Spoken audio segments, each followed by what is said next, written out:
You're listening to Thunder and Lightning on SuperTalk Mississippi, covering Mississippi State sports like nobody else. With Sports Talk Mississippi's Brian Hadad and Robbie Faulk of On3 Sports.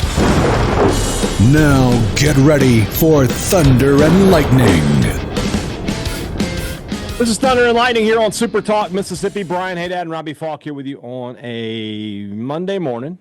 I think that's right. Yeah. It depends on when you decide. It's all on me. Thanks for tuning in here at supertalk.fm or wherever it is that you get podcasts from. We appreciate you guys out there, our great listeners, especially our service men and women out there taking care of us. I want to thank our sponsors over at Strange Brew Coffee House and Churn and Spoon Ice Cream. Start your day the right way with a trip to the drive-thru over at Strange Brew Coffee House here in Starkville or at Brupolo over in Tupelo. This is a tough one to pronounce. Be a little weird, Robbie, if Brupolo was in Okobla. So you went away from the SEC town. Yeah, there's only one more I could find, and it was Columbia. That's true. Which is a bigger town, which I know we've done. So Columbia is a fine town. Fine town with fine people. Yeah. So, but yeah, Okobla, which has to be a Choctaw word. Actually, it's Aklaba. Yeah, well, it's got to be a Choctaw word. It's in Neshoba County, so. Oh yeah, got to be. There is probably about a 75% chance that whatever town you say in Mississippi is Choctaw. It might be higher, if we're being totally honest.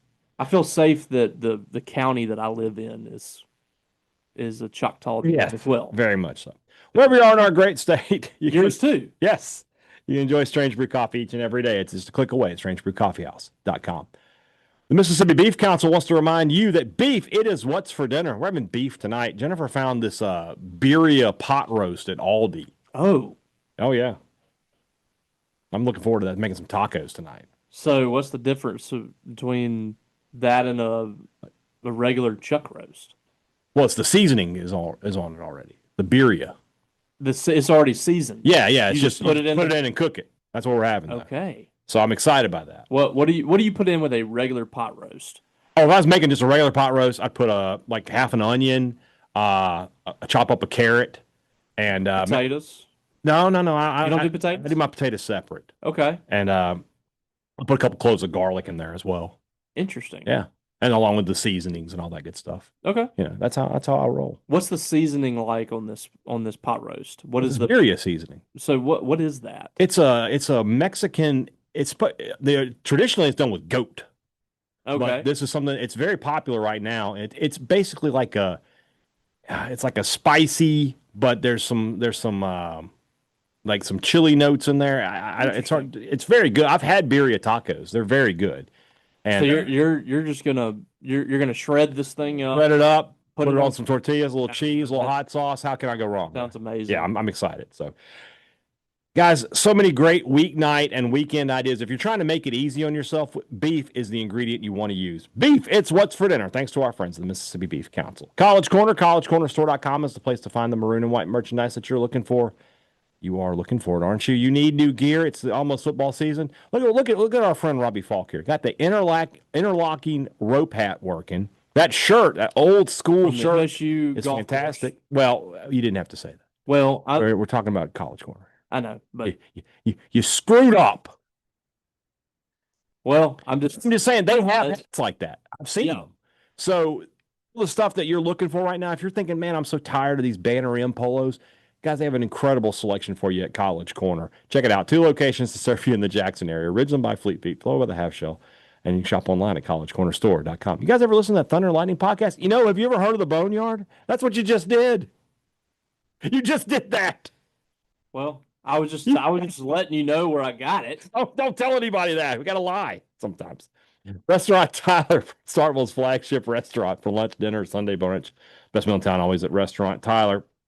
I haven't been in a while, so when I get back from Atlanta, that's going to be one of the first stops I need to make is a lunch at a restaurant. I know Robbie had a lunch with Big Daddy. Friday? No, it was Thursday. Was it Thursday? I forget. It wasn't Thursday. It was like Wednesday. It was Wednesday. I took a picture of my mom's plate. Yeah, it was country fried steak. That thing was massive, big as my head. Like 10 people in there that were upset that she got brown gravy instead of white gravy. Like, why do you people care what other people eat? Now I got to see the mentions. I just don't understand. Like brown gravy is perfectly acceptable. Acceptable. I didn't know that it was a bad thing to get brown gravy on country fried steak. But here we go. All right. I'm going to read some of these mentions. In what communist country do you put brown gravy on a chicken fried steak? Well, I guess Donald Trump is a communist. I had no idea. So that's the guy that he complains all the time, but I'm too negative, and he takes the opposite side of me. And then one day I was like, why don't you just unfollow me? Yeah. That would make your life easier. So he unfollows me, and then almost every day I get a tweet from him arguing with something that I say. Yeah. So yesterday I was like, I just don't understand why you're still tweeting at me after I told you to unfollow me, yet you continue to read all my tweets. I don't understand this.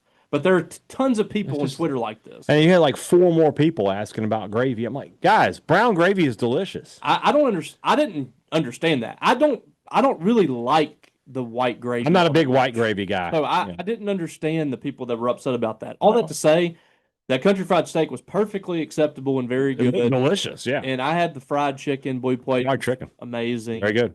Everybody had a great time.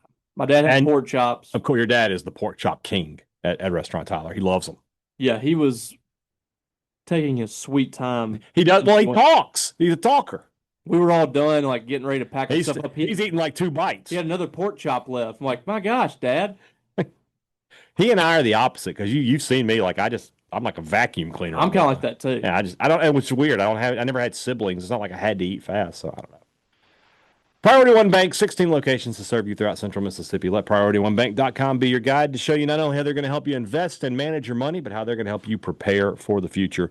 Now more than ever, when you have questions about your money, you need answers. You need them quickly. You need a bank that provides the level of service you're only going to get at Priority One Bank. Let Priority One Bank make you their priority. Before we get started, have you been following the LED light conversation on Twitter? First off, we say before we get started, we've already gone off the rails. We've had birria pot roast, we've had gravy, we've had the MSU golf course. We're already off the rails. So just throw in whatever you want at this point. Go. Okay. Yes, I have been following it. It's totally predictable. 100% totally predictable. This is a social media thing and we say it on this show. I say it on Sports Talk a lot that there's just no nuance, right? People are not willing to accept that 2 things can be true at the same time. That, yes, Mississippi State needs to win more football games, and that would improve a lot here. But Mississippi State's fan experience is near the bottom of the conference. What you're seeing, Robbie, is a lot of people who have never been on the road. Yeah. They go to a couple games a year here, but they don't even go to Oxford for the Egg Bowl and see the difference in the fan experience there. So it's just not surprising. It is the least surprising thing of this whole thing. As soon as that video came out, I was like, I'll give it 10 minutes, and I probably could have given it 10 seconds. I immediately put on our message board, there will be people coming in those mentions and on other message boards saying that there's not going to be any night games this year, and that you could have spent money on something else. Yeah. We need to win before we do this. Yeah, it's all dumb. It's just like all dumb. You cannot have a conversation about this and make me understand your point of view on it. These are the fans that, by and large, they drive up, they get to the stadium an hour before they drive to Starkville the day of the game. They get to the stadium maybe an hour and 30 minutes before the game, and as soon as the game ends, they get in the car and they drive home. And they don't go on the road. They're not making trips to Tuscaloosa and Auburn and seeing what those stadiums look like. It's just they're stuck in this 1990s Larry Templeton. It's exactly that mindset of we got to pinch every penny, and we don't need why do you need the fancy lights and bells? Well, kids go to other schools. The kids go on recruiting visits and they see all this other stuff, and they come here and it's like, what is this? This looks like some of my parents. It's just it's ridiculous. And it's not exactly for. I mean this with the utmost respect. It's not exactly for the 50 to 75 crowd. It's not. It's just nothing not is for the 50 to 75 because for the most part, those people are sitting in their seats. It's for the students. It's for the people that's going to get the stadium rowdy. It's for the players. It's for recruits. It's not really. It is a fan experience thing, but it's not really for that group. Mm. And I don't want to do this to like condemn the fans. Like I don't want to preach to the fans, but like this seriously is a mindset that's got to be eradicated here. Because a lot of the same people that do that are the same ones that are saying we can't compete in the NIL era. Mississippi State football is done. Like that is just such a loser mentality that I can't get on board with, and I wish it would go away. I really do. I don't wish that these people would go away. I wish that the mindset would go away. I get it. And the whole idea that you see that video, which made Davis Wade Stadium in an empty stadium with no paint on the field. Yeah. It made that place look cool. Yeah. You see that video and your first takeaway is the problem. We need to get rid of that. Why did we do that? Yeah. I don't understand that. And I never will. Never will. And here's this is going to hurt some feelings here. Oh no. But I saw in some bios for the people that were discussing these lights that some of these people were big MSU baseball fans, big left field lounge fans. Oh God. Who were I was hoping not to have any of these discussions. Well, they were talking about we could use our money in a better way. Well, I don't disagree with Mississippi State doing this, but they're putting a whole lot of money into a sport that doesn't bring any revenue to Mississippi State. So if you're upset about the lights, shouldn't you also be upset about the fact that they're investing a lot of money in baseball? Food for thought. It is. I don't believe that. I don't think that you should be upset with investing money in baseball. I'm just saying, if you're money conscious, like this guy seems to be, and you're trying to pinch some pennies, there's a place where they could cut some of those pennies in baseball. Yeah. I'm glad they're not, but don't tell me that you're all about the budget when there's millions of dollars going to a sport that's not making your school any money. Yeah. So I wish that I wish we could just have a conversation and be like, these lights are really cool, and I also want football to can't have that. Winning. It's got to be one or the other. Like no, we can't win with these lights going off like this. Like that makes no sense. Well, let's just take all the fans out of the stadium. If fan experience doesn't matter, let's just pull everyone out of the stadium. Let's turn off the jumbotrons and turn off the lights and just play the game in an empty stadium. If the fans don't matter, if ticket sales don't matter and all that stuff, all that matters is just winning games. Let's just take all that out. There's no reason to have it anymore. Do you see how silly that sounds? Mm-hmm. So can we please just be happy with the fact that Mississippi State is doing something that increases the environment at Davis Wade Stadium and takes it out of 2013? Can we please do that? We absolutely can. I think it's just gotten to the point now where these people have gotten annoyed with us talking about it. No doubt. And they'd rather be the opposite of what we like. Yeah. And that mindset to me is just ridiculous. So all right. We can move on now. I feel like you've been sitting on that for a couple days. I haven't been able to have an open mic to talk about it. But it's just like it just irritates the when was that video put out? Thursday or Friday. Yeah, we didn't do a pod. So yeah, if we had podded on Thursday, it would have we could have already had. It's like I'm just tired of this old school mindset at Mississippi State. Like we got to do things this way. That's why I was a big supporter of the way the last athletic director when they hired Selman. I was like, you got to go outside. We have to get some new blood in here. Some new. And if Selman leaves, I have to do it again. Yeah, do it again. Go hit up whoever Burns number 2 is at Alabama. Go hit up whoever so-and-so's is at Michigan. Something like that. That's the you don't have to have Mississippi State people at Mississippi State. The job. Yeah. The job. I never understood that mindset. Like we got to hire everybody that's Mississippi State related. It's like the people we're family. Okay, it's not a family business. It's not dads hiring sons here. All right, this is a $100 million business. Get the best guy you can. Yeah. So all right. Let's move on from that. I was not prepared. I was not prepared to rant this early. And as you know, I'm not having the best day, so I could have just really gone in with 2 feet there. I had to hold. I wish that you would. Instead of just the whole time you trying to push me through this. No. Yeah. Robbie, join in. Robbie, I'm just telling you right now. It would not be a good thing. It would not be good if I lost my temper today. Today would be a bad day for me. No, I can't. I can't bring myself to do it. Do it. There's not the day for it. But there will come a time. All right. This is the time. It's not today. It's not. You would when I got done talking, you would be like, you would be looking at me like, I don't know if I can do this podcast anymore. All right. What we had planned to make our first topic was to do another positional breakdown, and I wanted to talk about the wide receivers today. I've sort of been doing this to you every these first two. Let's listen. True or false, right? Potentially a superstar group, but on paper on June 12th, a lot of questions. Fair? Yes, 100%. Very fair. I mean, a lot of numbers. The numbers are high, but who do you have there that's real proven at this point? Yeah. That's kind of the issue that you have. Like if I said right now, Robbie, who are the starting three receivers?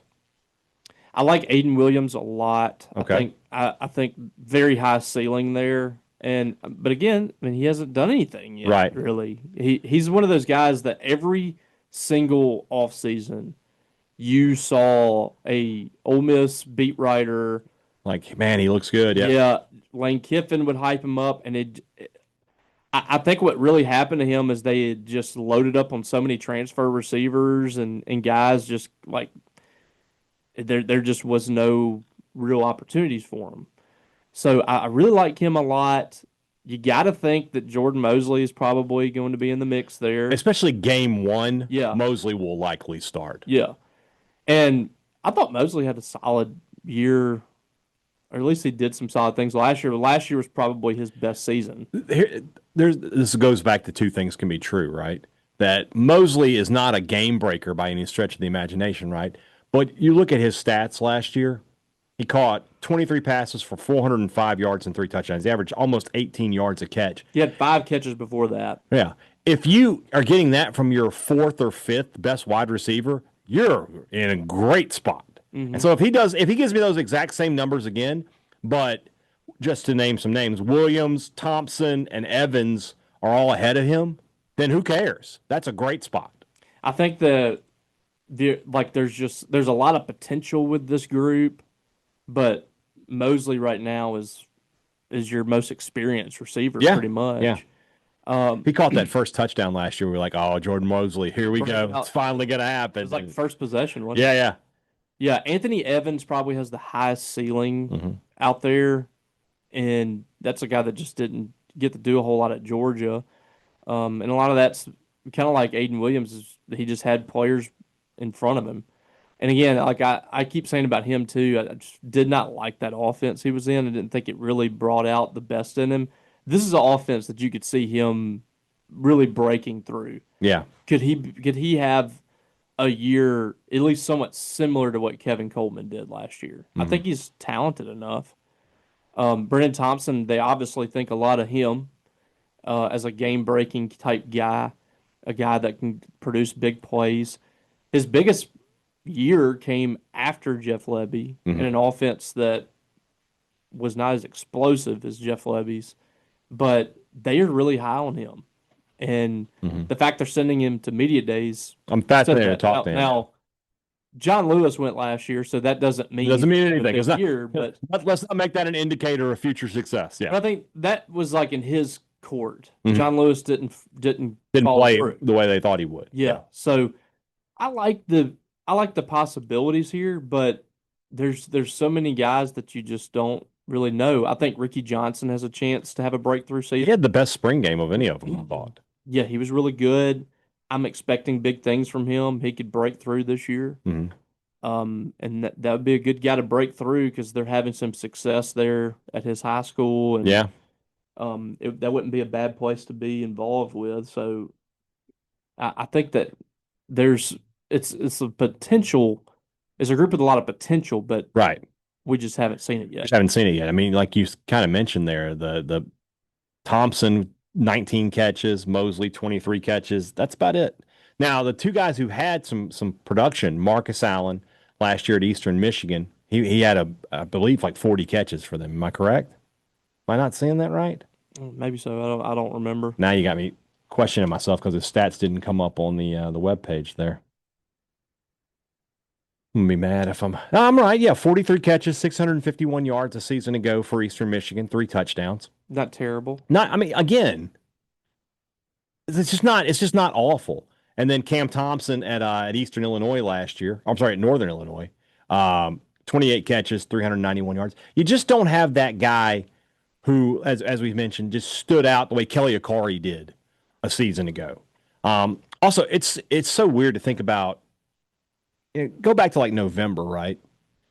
And if I said, what is this wide receiver room going to look like? And you're thinking, okay, well, they've got Kevin Coleman, Craver in his second year, Stonka and J.J. Harrell coming off of a red shirt. We'll see what Ricky Johnson can do. And, they'll recruit some guys. And it's completely different. None of those guys are here except for Stonka, who's, on the defensive side of the ball now. Mm-hmm. So I give Chad Bumphis a lot of credit for bringing in a lot of new faces. And he brought in a lot of potential. Jerron Glover had some catches too. I forgot about him. He had, he's got 29 career catches. There's just not a guy. And Thompson. Yeah, Thompson I mentioned. Yeah, there's just not that guy like Akari was. And Akari ended up not being the leading receiver, but coming into the season, we were like, this is the guy who's been a 1,000-yard receiver. He's going to have a big year. There's not a guy that I can just point to confidently today and say, for sure, big year. Now, I was wrong about Akari. He had a good year, but not a great year. The injuries set him back. I think, put him back. What I do know is this, though, and I've said it 1,000 times, so I'll say it again. Somebody in that room is going to catch 70-plus passes for 800 to 900 yards. That's going to happen. It's just who is it? And I think you go back to the reason we're not talking a whole lot about this wide receiver group, I feel like, is you go back to the transfer portal and when all that stuff was going down, like, we all were kind of waiting on some big things to happen at the wide receiver position, and they passed on some guys that we felt like they could easily get, or they lost some recruiting battles, and the guys that they brought in were just kind of okay from a standpoint of like the spotlight. Like they weren't big names. They had decent numbers, but it just wasn't a sexy haul. Right.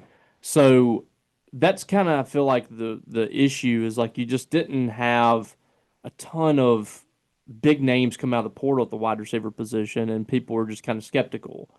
But I think one thing that you can't discount is the fact that Jeff Lebby's offense produces big numbers no matter who's been in it. That's correct. There's been a lot of guys that, quite frankly, I wouldn't say are big names that have ended up having really big seasons under Jeff Lebby in that offense. So the numbers are there. I feel like the chips are going to fall and you'll have your best guys eventually. Mm-hmm. But it's just going to be different because Corey Whittemore's gone, Kevin Coleman's gone, Mario Craver's gone, Kelly Akari. Jaden Wally still around. He's gone. So it's just a totally new group. Mm-hmm. And we'll see how it shakes out. I feel like they're going to be able to still produce, but how much do they produce is kind of the question. And that's going to be a big part of things because you need to have that balance. The running game we feel like is going to be really good. All about that balance. The running game is going to be really good. The offensive line, we'll see how they mesh. Yeah. But you need to have the balance. You need to be able to run the football and produce big plays. You need receivers that are able to make those big plays. So we'll see who emerges there. I feel certain that Brendan Thompson's going to be in the mix. Yeah. I don't think you send him to media days if you don't feel like he's going to be a big part of things. Yeah. Aiden Williams, again, was super impressive in how he ran his routes and his catching ability, tracking the ball. He looks to me like a guy that has the potential to break out at Mississippi State. And I think a lot of that has to do with the offense he was playing in with Lane Kiffin. This is not that dissimilar. Mm-hmm. I think there's a lot of similarities. A ton, yeah, agreed. So their receivers they're very good at running routes. They're very good at possessing the football, catching the football. Mm. I feel like he picked up a lot of that at Ole Miss. It's picking up an Ole Miss wide receiver is not the worst thing. No, they've done a good job with them up there. It's like back in the day, picking up a Mississippi State defensive lineman. Exactly. That would have happened. So if you said, Brian, who starts against Southern Mississippi, I'm going to say Mosley, Thompson, and probably Evans in the slot. But by the end of the season, Mosley for sure could get out. Now, if you look at this depth chart, they have Aiden Williams listed as the same position as Brennan Thompson. I'm hoping there's enough flexibility there that Thompson, Williams, and Evans can, because I think those are the three highest ceiling guys. Lebby likes a guy kind of like Thompson on the outside that can produce some big plays. That's what Craver would have been had he stayed. He essentially has two slots out there. Yeah, and Thompson is an ultra speed guy. Yeah, can take the top off. I wonder. We just have not talked much about Anthony Evans. Yeah, but he's playing the position that seems to produce the most. Action. Yeah. In this offense, so he's playing Kevin Coleman's spot. Evans and Thompson are slot guys. Williams, I mean, he's 6'3". He's more of your traditional, big body wide receiver. State's got a good mix of size and speed. I mean, Marcus Allen is 6'2" and 215. Cam Thompson is 6 foot 200. Glover is 6'1". So you've got some height there. Of course, Mosley is 6 foot, but you've also got the smaller guys. I'm interested to see how this all pans out. I will say this. I think it was you. It may have been you. I forget exactly who asked it. The first spring practice we had Lebby afterwards, and somebody asked him, I don't know if it was you or not, asked him about the receivers and was like, tell us about that group. On paper, looks like a lot of potential, but, there's not a lot of production there. And, I mean, he was basically like telling me that the sky's going to be blue tomorrow. He was so confident in that group and how good they're going to be. And he would tell you if he wasn't, especially on offense. Exactly, because I contrast that with how he talked about the offensive line. And he was like, we've got to get better in that room. We were not where we want to be, and he talked about he talked about the portal early in springs, like we're going to have to continue to evaluate guys there. He will be very critical, as coach speak as he is, he will be very critical of the offense. And he didn't do that about the receivers. So that makes me think that, again, for a coach who's 2-10, he has some credit in the bank with me on this offensive side of the ball. So I think he's going to be – I think he's right, but we shall see. I like this receiver group potentially, but I feel like we'll know pretty early, right? Mm-hmm. Feel a couple games in and be like, all right, this is working. Evans is – if Evans – they can't get open against Southern Miss. Yeah, if Evans you go into week 3 and Evans already has like 16 catches, you're like, okay, you're on pace. Everything's fine. So we'll see how that pans out. All right, let's move into an SEC preview. We're going to do that today because we're not sure what our podcasting situation is going to be on Monday, but we'll figure that out. But that's brought to you by our friends over at Two Brothers Smoked Meats in the heart of the Cotton District, a place to find some smoked Southern soul food. I mentioned earlier I'm not having the best day. We don't need to go into all that, but you know me, Robbie, I'm an eat my feelings kind of guy. I might just park up at Two Brothers this evening, and I may go eat my pot roast and then go and get like a dozen wings just to make myself feel better. That's kind of where we are. Don't judge me, Jennifer. Yeah. Lay off me! I'm starving. We still got all in too. Yeah, that's in a couple hours. Yeah, I'm very, very excited. Very excited. You were saying you want to say just come watch it with us. I'll take you home. Well, I got stuff to do. I got to fold the clothes. I got to fold and wash the clothes. You sound like that girl who this one. I'm not even making this up. I asked a girl out one time, and she hit me with I have a lot of homework.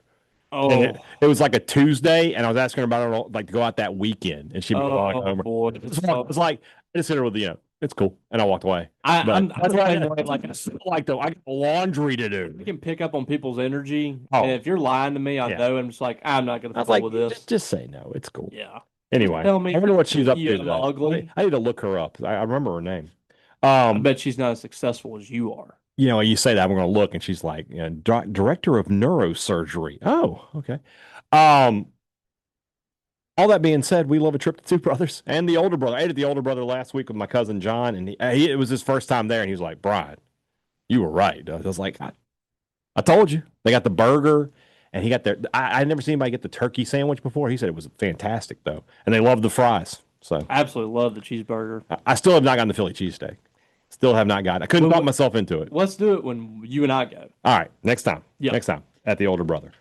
Great products, great service. Every business likes to promise it to you. They deliver it to you at Advantage Business Systems. They've been doing that for 50 years. I had to steal 50 yesterday because we it's fine. It's our thing. It's not. We were talking about Houston Nutt. He said Borky set me up with because we were on team number 50 for the 100 teams in 100 days, and he's like, as Houston Nutt would say, team number, and he pointed at me, and I was like, 50. And so I took it. That's correct. Well, what's also correct is that Advantage Business Systems, Spanish Armada. Advantage Business Systems has your back when we're talking about new technology at your office. If you need a new copier, a new printer, new computers, call Advantage Business Systems because you're not only going to get a great piece of equipment, you're going to get service after the sale. 601-362-9192 or visit them online, absms.com. Find out how Advantage Business Systems will help your business do business. We're going to talk about Maroon & Co. here. Try not to bring up any, if you could. I'm not trying to give free advertising. I'm just telling you where the hat came from. Anyway. Hey, you know the shirt came from Home Field Apparel. I'm sure it did. They sent it to me. If you're looking for new gear here in the Starkville area, the place to go is Maroon & Co. If you are looking for anything with the interlocking, the state script, the M/S, great name brands, great fitting products, great looking products, it's all right there at Maroon & Co. Nobody's got a bigger or better selection than Maroon & Co. Use the website, maroonandco.com, and use our promo code. Thunder15 saves 15% off regular price on the website or in store. Some exclusions do apply. Next time you need, see store for details. See store for details. Shipping and handling not included. Next time you need to get new MSU gear, the place to go is Maroon & Co. It's hot outside, which means if you're working in the yard, you were probably thinking right now, man, I wish I had a little more power behind me. Well, I'm just telling you the easy way to do that is to get that John Deere mower happening for you. If you are looking for John Deere power, the place to go, of course, is our friends over at Scruggs Farm, Lawn, and Garden. Guess what? We've got great deals, 0% financing on a John Deere commercial mower for up to 24 months. Do you need to haul, tow, or just get around your property with ease? The John Deere Gator, 2.5% financing, 48 months. You got the big jobs, like you got a yard like Robbie Faulk has. You got that Faulk money. Got that big Falcon money over there. All that more money's going to my mortgage. Yeah, well, maybe he needs to go to a John Deere compact utility tractor with 0% financing up to 72 months. Visit Scruggs Farm, Lawn, and Garden today for these amazing John Deere deals. They are valid through July 31st. Did we pick a team? Did we do? Let's do Alabama. We haven't done them yet. Okay. All right. I want to say that we were going to do like Texas. No, we did Texas last week. Because we remember we our guy got on to us about it because we said they were going to be good. We did Texas for opponent preview and SEC preview last week. We just doubled up on them. Let's do Alabama. Coming off of a disappointing season. There's no getting around that. Lose to Tennessee, lose to Vanderbilt. Oh, I didn't lose to Tennessee. I'm sorry. Lost to Vanderbilt, lost to Oklahoma, and lost to Michigan in their bowl game. Just a absolutely disgusting stretch for them. They've got to bounce back this year.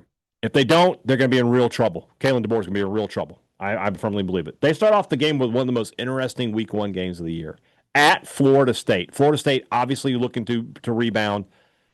I don't know if they can do that in this particular game.